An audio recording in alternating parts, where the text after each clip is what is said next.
Today at Deutsche Auto Parts, we're here with Humble Mechanic, and we are going to be going over wire repairs and terminal installation on Volkswagen and Audi models.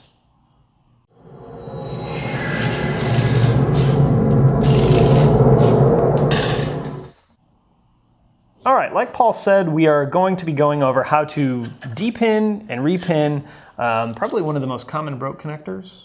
I would say yes, absolutely. So this is a coil bridge from a 2-liter turbo TSI. I want to say it came out of a Tiguan, cut from the whole entire engine harness.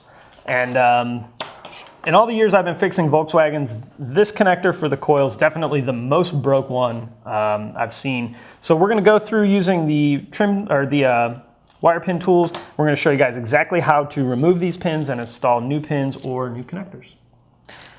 All right, before we go ahead and depin and repin these coil connectors, I wanted to show you guys a couple of things. Volkswagens and Audis actually have two separate locks for the wire pins. You'll notice inside this connector you can see a purplish lock. That's the secondary lock. And if we pull that out, now we can actually use the pin tools to release the primary lock. That's one style. You notice that this one has a slightly different style.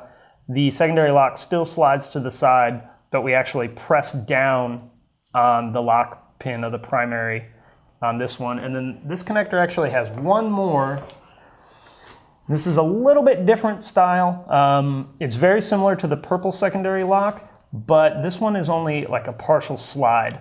So as I get the screwdriver in there, now we've unlocked this lock, and we can go ahead and use our pin tools to depin this connector. All right, so we're going to go ahead and depin this entire connector. Like I said a minute ago, first thing is to remove the secondary lock. And all you do is take your flat blade screwdriver. This is just a small flat blade screwdriver. Put it in the lock and rotate it. You'll notice that one end of the connector is open. So we're going to pull this secondary lock all the way out. Don't lose this. You're going to need that when you're going back together with it. Now we're going to take the CE91 pin release tool, which is the bigger of the two most common pin release tools. Very carefully install it right in the little slots on either side of the wire pin. Rotate it around and just give the wire a little pull. And now you've just depinned one pin of a 4-pin connector. A couple of things to note: if you're doing this, and let's say you're replacing this plastic portion, the housing, I like to do one wire at a time so I don't get them turned around. These four are 4 different colors. Excuse me, 3 different, that is 4 different colors. 4 different colors with, it looks like 3 different gauge wires. So this one would be fairly easy to get back in the right order, but if you don't do one at a time, you can always write down your wire order or however you need to do it to make sure you get them back in the right order. Another thing is if you're replacing the terminal end, you always want to make sure you put a new seal on here. And that keeps water, moisture, and whatnot from getting in through the top side of the connector. To reinstall this pin is basically the exact opposite way that you did to take it out. So we're just going to install it. You can see the primary locks on the connector end, or the pin end.